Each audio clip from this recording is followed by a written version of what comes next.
mine, so we are a 24 hours food service. And for me, COVID helped my business. I don't know if I would say COVID helped my business, but my business... People selling food made money, so yes, it definitely helped your business. My business thrived a lot this period, but the issue of power there's no winning with that one. There's no winning with it. I mean, from when we started, I would say power was one of our major problems from the inception of our business. And it's so funny, as a business owner, you're thinking of starting a business or growing your business. It's so funny how you have to think about generator cost. You have to factor that in, because you cannot rely to any extent on NEPA lights. You just can't. PHC and whatever they are called these days. But I mean, you just can't. So when you're factoring in generator costs, you're also factoring in running it, maintaining it, servicing it. And sometimes this really adds a lot of pressure. Even where do you start? How do you manage it? Things like that. So for me, COVID was nothing compared to what I'm still facing even as at today when it comes to the power. So people will say there are certain businesses that might not necessarily have issues like that with power. People are thinking you're just cooking, you're not just buying foodstuffs and putting on the pots and taking them out. Wow, so for us, we have shawarma griddles, we have fryers, you need lights to be on. I mean, we run all day. We need at night, preservation. So we have deep freezers, we have fridges, we have vegetables, we have fresh things that need to be kept fresh. And when there's no light or your gen is not working, you have losses, things spoil, things are not fresh. This thing goes so much deeper than people actually assume that food businesses go through, especially like ours, and you need light to operate. So you definitely need power because you run a printing service. I mean, you're not going to print it with your hand. Heavily dependent on power. Very heavily dependent on power. Even from the order taking process as well, because we take orders across 5 different channels, or 5 different channels, 18 hours, and then the guys in the production work at least 12 to 16 hours a day. Yes. So we need power, basically, and for me that has been my biggest, largest. The guest we had earlier said something around 40% of sort of revenue. I heard that. Or your overhead is sort of channeled. Mine is 35% of my overheads monthly. So how does the business survive on that? Well, so now it's basically, it's almost like that's your constant overhead. I have 4 power sources, 4. 1 diesel generator, 1 petrol generator, and then I must be located in a mall that has a generator, just so that just as backup, as a buffer, basically, and then of course the PHC and lights, which is the real backup of all of you, which never ever comes, and is the cause of all of these backups, And for us, because the work needs to go on and you don't need hitches, that needs to be in place. So I don't even bother to focus on, so why? It's just to get the solutions. I mean, something you mentioned there that's very interesting is at the end of the day, you still get the bills. So how does this work? When the bills come and you're wondering, I had power for probably 3 hours a day throughout all of this, how do you address that sort of a situation with the PHC and officials? Major experience I had when we moved to our second location, and at that time, they told us we'll get our meter in. It was a brand new space, so they told us we'll get our meter in, say, 1 month. 1 month, 2 months, 3 months, 4 months. It took about 8 months for us to get our meter. Now, before the meter came, they were doing the what's the bill they bring monthly? Estimated bill. So now at that time we didn't even have half as much equipment as we do now. So they'll bring bills, and there was a day I was literally ready to fight with the NEPA officials. I'm like, I'm not paying this. You need to explain to me how this bill was generated. They would bring exaggerated bills. Okay, I don't want to pay this bill. Give me my meter. I've paid for a meter. Give me my meter. And this took such a long time. So that back and forth cost us so much, and we were paying, and at the time not making as much as we're making now, but we were spending almost the same amount of money we are spending now on NEPA bills. Also for us now, we seal all our bags before they leave. So it's a thing where we need light 24/7. There's nothing we cannot operate. Through the entire chain. we can't operate, we can't do anything without electricity. So and we're almost used to not having lights.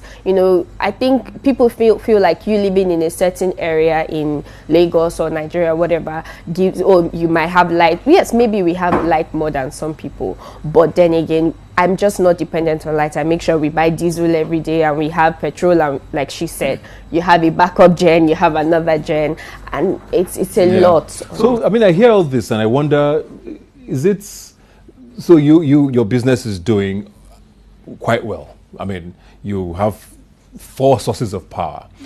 Not someone who's starting off today, who wants to start a business in Nigeria today. Not everybody has that sort of level of success or luxury, to start off that way. So what does a young business owner do if you can't afford a diesel generator and then a petrol generator and then PHCN and sometimes an inverter even?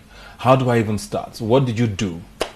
Okay, because it took me a while to get to this point. It also took me a while to decide that, I need 4, if that makes any sense. So it's, I've literally gotten off from my office in the middle of the day to go buy a generator. Yourself. So there's just no going on. You have to face it. Yeah. And maybe probably just start up as lean as possible. Yeah. Like for me, like I said, it's not negotiable, like being in the mall, because at least it helps. Yeah. But if you can't afford it, I honestly don't know. Yeah. Nigeria is known for having so many unions and all of these things where, there's just a plethora of unions. Most times they're not necessarily effective. But there's been talks about maybe small businesses need to sort of band together and find a way of presenting their case properly, if it's to government, if it's to the power distribution companies, to sort of say, okay, this is what we're going through. What can be done for us? Do you think that's a viable way to look at this? So I also think we are more focused on survival than to bother ourselves with so what do we do? You know? And then honestly, the pressures and all of that probably would not even let people sit.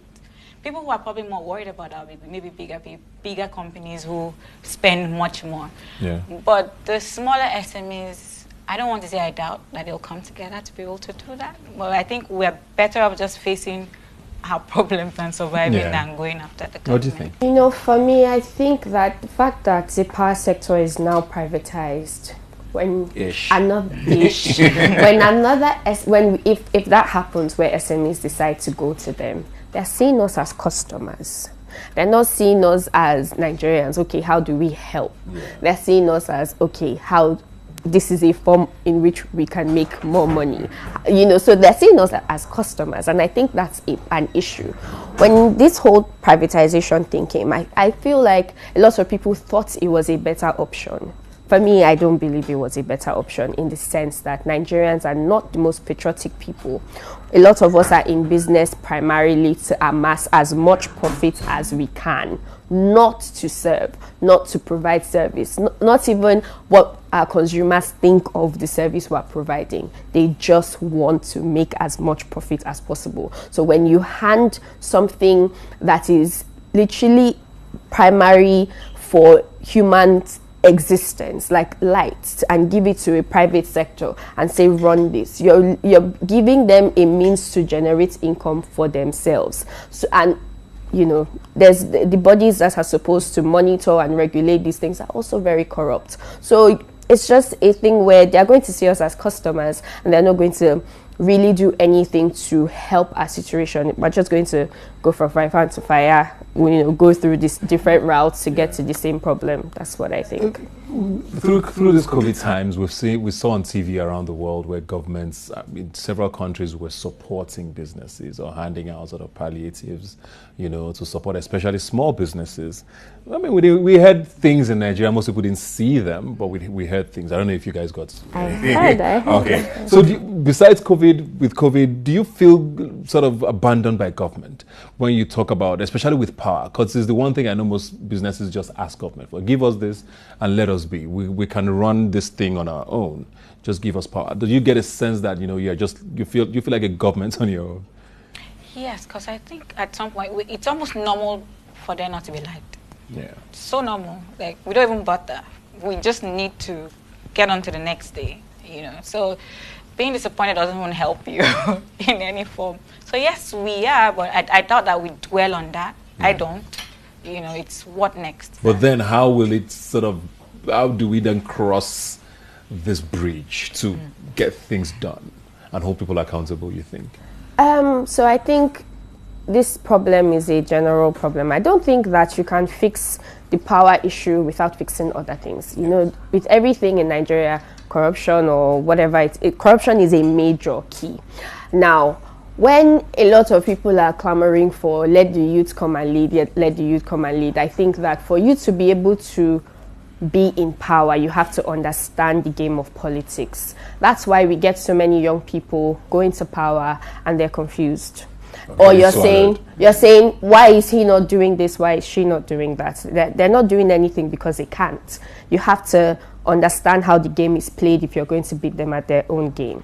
You have to also immerse yourself in the game and find a way around it. So I think that if we're going to say, okay, let's have a youth leader, I don't think young people can do it because they don't understand. There's years and years of history in the political game.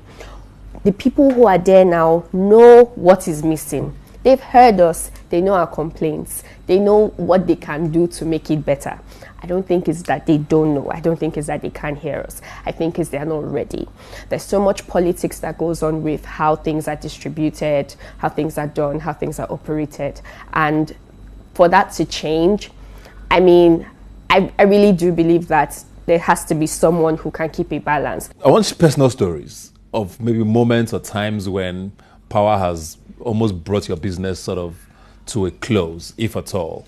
If you can remember any situation where you had so much drama with, I don't know, anything around that you just said, you know what, I'm done with this. Did it ever happen? Did it ever happen? I'm sure there's multiple small instances or frustrations where you're just like, wow, again. So honestly, when my business first started, it was on really shaky grounds. We almost shut down. I was done. And I was done because the first building we got to run from, the landlord had taken money from us, promised us 24 hours lights. We get there, we find out that she has just one generator, and we had blackouts. That building was so bad, there was no light for straight on 1 week. I'm telling you, 6 days, 7 days, no light. Wow. So even if they were running the generator, they would have to shut it down for some time for it to rest, for us to pick up. Now, mind you, I run a 24 hours business, just building my structure, just finding out what works, what to do, what to not do. So I'm going through that, and then this problem just comes in, and it's everything at the same time. So I'm fighting building management, give me light, put on the gen, we need this, we have to do this. So there will be times customers will call in, and we can't even put anything on the fire. We can't do anything. It was a complete halt for me, and that put so much pressure on my business. I lost customers. Obviously nobody wants to call in, and they're always hearing one story or the other, and you have it affected my morale and how I just wanted to let it go. And so for a while that was a huge issue. So for me to leave that building and go to another building, of course there are places where the light situation is better and they're a bit better managed. Okay. So that was what. Yeah, because I was going to ask, how did you get out of that? So I guess moving was what you I had to move into a space where now we are in control of our own light situation. Yeah. Whether NEPA brings light or not, we know that. Prepare your diesel down, prepare your petrol down, and prepare yourself. So Okay, so just down the road. Our first retail store in Lekki 1, and so we do a lot of fast delivery, so you can order today, you can get it today. But this particular order, I think it was about 200 pieces that was supposed to build to go out that day. They hadn't been light the whole month. So week to week, we kept patching on. So this particular week, the 2 generators refused to come on. 2 of them. And then we had this delivery at 6 p.m. that day, and this was like 1 p.m. We did everything. Up until calling, okay, can we hire a gen to use? And at some point, there was something wrong with the PHCN connection. We did everything. So now, the only option we had at the time was to buy a new generator on the spot. How do you buy a new generator? Like, the value of the job was like maybe 1/4 of the price of a new generator. I struggled. So you're caught between keeping your credibility and your Can I just refund this money? And just and buy. I had to buy the gen. I literally, with a gen, you take time, you decide what kind of gen. Like, how do you just wake up and buy a generator.